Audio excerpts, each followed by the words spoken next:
Di balik gemerlap kehidupan sehari-hari, ada kisah gelap yang tak terungkap. Malam yang tenang berubah menjadi saksi bisu atas apa yang terjadi di sekitar kita. Ini adalah kisah kejahatan yang terjadi di Indonesia yang menggemparkan. Halo semuanya, selamat datang di channel Niko Thomas. Hari ini saya akan membahas 3 kasus pendek yang terjadi di Indonesia. Tidak usah menunggu lama-lama, mari kita bahas. Terdapat lebih dari 1.100 laporan kasus pembunuhan sepanjang tahun 2024. Angka ini relatif tidak berbeda dengan tahun 2023, tetapi meningkat 32% dibanding tahun 2022.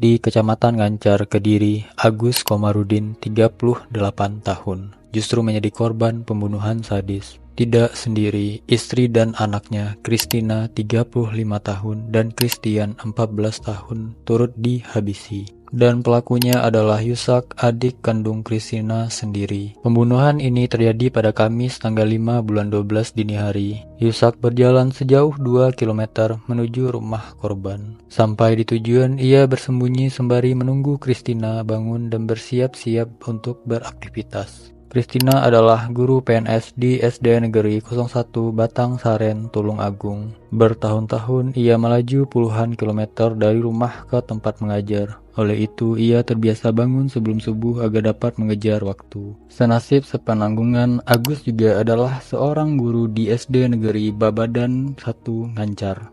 Keluarga ini dikenal baik oleh masyarakat setempat, toleran serta religius. Agus sendiri aktif sebagai sukarelawan teknisi IT di gereja setempat di samping mengajarnya. Pada Kamis subuh, Christina keluar dari rumah. Di teras dia dikagetkan dengan kehadiran Yusak. Rupanya tujuan adiknya itu hendak meminjam uang, namun Christina menolak memberi pinjaman. Kesal lantaran maunya tidak terkabul, Yusak langsung menghajar kakaknya dengan palu. Christina tumbang, kegaduhan itu terdengar sampai ke dalam rumah. Agus buru-buru bertindak, namun sial, Yusak berhasil menghabisi dengan cepat. Yusak menyeret tubuh Agus dan Christina ke dalam rumah dan meletakkannya bersebelahan di dapur. Selanjutnya ia mengincar anak sulung korban, Christian. Bocah remaja itu tak luput dihajar dengan palu hingga terkapar. Singkat saja, 3 orang sudah tewas di tangan Yusak, namun masih ada satu lagi yaitu Samuel 11 tahun yang tengah tertidur di kamar. Tanpa pandang bulu, Yusak menyasar si anak bungsu, memukul kepalanya dengan palu hingga sekarat. Setelah semua kegilaan itu, Yusak mengasak harta benda milik korban, sejumlah uang tunai, beberapa unit handphone serta kamera ia gondol. Lalu ia pergi dengan mengendarai mobil milik korban. Paginya, para guru di SD 01 Batang Saren bertanya-tanya atas hal ganjil yang menimpa Ibu Christina. Bukan apa-apa, Christina dikenal sebagai guru teladan juga sangat disiplin. Jarak 50 km dari sekolah dan rumahnya tidak pernah menjadi alasan ia bolos mengajar. Demikian pula para guru dan murid di sekolah tempat Agus mengajar. Mereka heran Agus tidak datang, maka sebagian orang pun pulang untuk mengecek keadaan Agus. Siapa menyangka Agus berserta istri dan anak sulungnya telah tewas. Namun kuasa Tuhan, Samuel rupanya masih bernapas. Ia segera dibawa ke rumah sakit dan belakangan keadaan Samuel makin membaik. Kelak ia akan bersaksi melawan pamannya sendiri. Pemakaman ketiga korban dilangsungkan pada Jumat tanggal 6 bulan 12 dengan sebuah kebaktian di gereja. Para korban dikubur dalam satu liang, diiringi isak tangis masyarakat melepas kepergian mereka. Sementara itu, kurang dari 24 jam selepas pembunuhan, polisi berhasil menangkap Yusak dalam pelariannya di Lamongan. Kepada petugas, Yusak mengaku sengaja tidak membunuh Samuel karena tidak tega. Atas perbuatan tersebut, Yusak dijerat dengan pasal 340 tentang pembunuhan berencana dengan ancaman maksimal hukuman mati.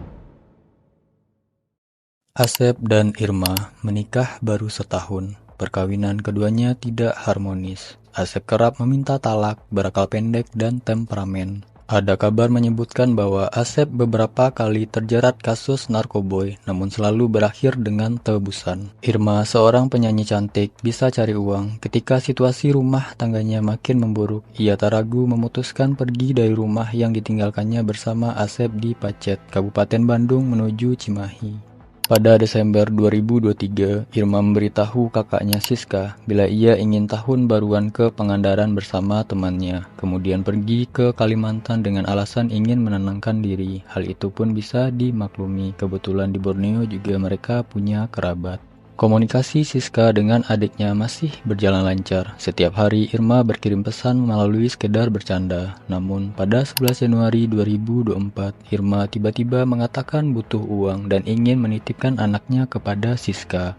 Siska mengira Irma masih berada di Pangandaran berdasarkan postingannya di story. Hingga sehari kemudian pada tanggal 12 Januari, Irma sudah tidak bisa dihubungi. Irma seolah lenyap di telan bumi. Sejak itu juga keluarga segera mencari keberadaannya. Keluarga Irma pun mendatangi Asep untuk menyelidiki keberadaan Irma. Lalu Asep menjawab dengan tenang bahwa memang ia menjemput Irma di malam itu. Tetapi di tengah jalan Irma kabur membawa semua barang-barang miliknya. Dan untuk meyakinkan keluarga Irma, Asep bahkan menantang mereka untuk melapor ke polisi.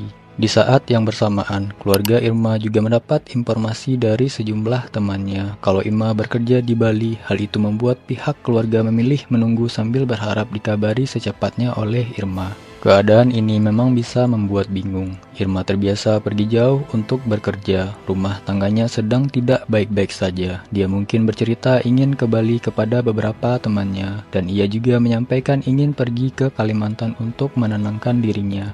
Akan tetapi fakta yang sebenarnya, Irma sudah dihilangkan nyawanya oleh suaminya sendiri alias Asep. Pembunuhan ini bahkan telah direncanakan sejak Desember 2023. Asep memutuskan hendak menghilangkan nyawa istrinya setelah mendengar rumor Irma berselingkuh. Dalam rencananya, awalnya Asep mengajak seorang warga di kampungnya untuk membantu menghilangkan nyawa Irma. Namun, warga itu menolak. Karenanya, Asep menunda rencananya hingga ia berhasil mendapatkan 3 teman bodoh yang mau diajak melakukan aksi penghilangan nyawa. Pada malam itu antara 11 atau 12 Januari, Asep berhasil memulangkan Irma ke rumah. Kemudian ia menggorok wanita itu di dalam kamar. 3 kawannya, AG, US, dan AK membantu memegang tangan, kaki, dan membungkam mulut Irma. Apakah korban digorok saat masih sadar? Hal ini menunggu keterangan dari dokter forensik. Yang jelas setelah digorok, jasad korban dilempar melalui jendela, kemudian diseret menuju kebun kosong di belakang rumah pelaku untuk kemudian dikubur. Dalam melakukan perbuatannya, Asep menggunakan cangkul dan golok yang dipinjamnya dari orang lain. Ia menyuruh temannya menggali kuburan. 3 orang bodoh itu bahkan tidak diimbali sepeser pun, seolah-olah itu kerjaan volunteer. Dan sementara itu, keluarga korban tidak henti mencarinya. Hingga pada Maret, satu akun anonim mengirim pesan ke akun Siska, menanyakan status hubungan Siska dengan Irma. Kemudian pada Juni, akun kosong lainnya mengkonfirmasi bahwa Irma sudah meninggal dibunuh. Karena si akun anonim mengaku tidak punya barang bukti, keluarga tidak menyusuri informasi tersebut. Akan tetapi pada tanggal 28 Juli semuanya berubah. Seorang pria bernama Dedi mendatangi keluarga korban untuk menceritakan semuanya. Dedi menyampaikan informasi pembunuhan Irma secara lengkap. Ia sendiri mendengarnya dari temannya, salah satu pelaku yang disuruh menghilangkan barang bukti kejahatan. Agaknya pelaku yang satu ini juga kerap dihantui rasa bersalah. Menindaklanjuti informasi tersebut, keluarga segera membuat laporan ke Polresta Bandung. Pada tanggal 30 Juli, polisi akhirnya melakukan ekshumasi jasad korban yang dikatakan Dedi semuanya benar. Sehari kemudian, aparat berhasil menangkap keempat pelaku. Asep Saipullah ditangkap di tempat pelariannya di Kabupaten Bogor, sedangkan 3 pelaku lainnya diringkus di Bandung dan di Bogor. Penangkapan Asep diwarnai kemarahan dari keluarga korban. Terlebih ada dugaan bahwa Asep memaksa jemput Irma dengan ancaman akan membunuh ayahnya yang sekarang tinggal sebatang kara. Atas perbuatannya tersebut, para tersangka dijerat dengan pasal 340 KUHP dengan ancaman hukuman maksimal seumur hidup. Kasih tahu, katanya dia orang pintar, ke rumah orang tuanya, terus orang tuanya manggil keluarga. Nah udah gitu kesini lagi orang pintar itu ke Pacet ya, ngasih tahu ke keluarga yang Irma itu dibunuh, udah meninggal sama si abang. Terus sebenarnya sih gak percaya. Berarti langsung pas dapat kabar gitu langsung lapor ke polisi ya? Belum lapor ke Oh. polisi. Besoknya udah dipertimbangin sama keluarga semua. Jun alias Junaidi merupakan seorang remaja yang masih bersekolah yang duduk di bangku kelas 3 SMK. Dini hari pada 6 Februari 2024, Junaidi sempat berpesta miras bersama teman-temannya. Setelah lewat tengah malam, Jun meminta diantar pulang oleh temannya. Setelah sampai di rumahnya dan di bawah pengaruh miras, muncul niat hati Junaidi untuk melakukan penghilangan nyawa. Kemudian ia mengambil golok atau parang menuju ke rumah sang mantan kekasih Risna. Sesampainya di rumah Risna, Junaidi sengaja menurunkan meteran listriknya sehingga memudahkan pergerakannya untuk memasuki rumah. Kemudian Junaidi masuk ke dalam rumah melalui jendela. Setelah berhasil masuk, ia mendapati ayah sang kekasih berada di dekat pintu untuk menghidupkan kembali listrik. Tanpa pikir panjang, Junaidi langsung menyerangnya. Sang ibu kaget mendengar suara keributan terbangun dan menyusul untuk keluar. Naasnya, ia langsung disambut tebasan parang dari Junaidi. Kemudian Junaidi masuk ke kamar untuk mengeksekusi sisa orang yang ada di dalam rumah tersebut. Risna dan kedua adiknya menjadi sasaran kekejaman Junaidi. Tak cukup sampai di situ. Setelah menghilangkan nyawa sang mantan, Junaidi sempat menikmati tubuh Risna yang sudah tak bernyawa. Sebelum pergi, ia sempat mengambil handphone dan uang sebesar Rp363.000. Setelah dia pulang ke rumah, berganti pakaian dan membersihkan parang yang dipakai untuk membunuh, dia lantas berpura-pura melaporkan peristiwa itu ke kakaknya, kemudian mengadukan ke ketua RT. Junaidi awalnya memberikan keterangan bahwa ada 5 hingga 10 orang yang mengendari sepeda motor datang ke rumah korban membawa senjata tajam. Junaidi juga sempat menunjukkan luka di tangannya untuk meyakinkan polisi bahwa dia sempat berkelahi dengan orang yang tidak dikenal itu. Namun setelah olah TKP terungkap bahwa luka tersebut akibat perbuatan dia sendiri. Pihak polisi menuturkan berdasarkan penyelidikan motif awal pembunuhan ini karena sakit hati atau dendam. Antara Junaidi dengan keluarga korban sempat ada cekcok, yakni masalah ayam. Korban juga menurut pelaku belum mengembalikan helm yang dipinjam selama 3 hari. Tidak hanya itu, hubungan asmara Junaidi dan Risna yang kandas karena restu sang ayah juga menjadi salah satu motif Junaidi untuk menghabisi seluruh keluarga korban. Junaidi tidak memperlihatkan rasa penyesalan. Menurut kepolisian, apa yang dilakukan oleh pelaku adalah kejahatan yang luar biasa sehingga dia patut dihukum berat, yakni hukuman mati. Sesungguhnya hukuman mati pun tidak cukup karena sudah melakukan pembunuhan berencana, kemudian menyetubui korban dan mengambil barang korban. Dalam kasus ini, Polres Penajam Pasir Utara menjerat pelaku dengan pasal 340 KUHP, subsidiar pasal 338 KUHP, dan pasal 76 huruf C UU Perlindungan Anak, ancaman hukuman mati atau sekurang-kurangnya penjara seumur hidup.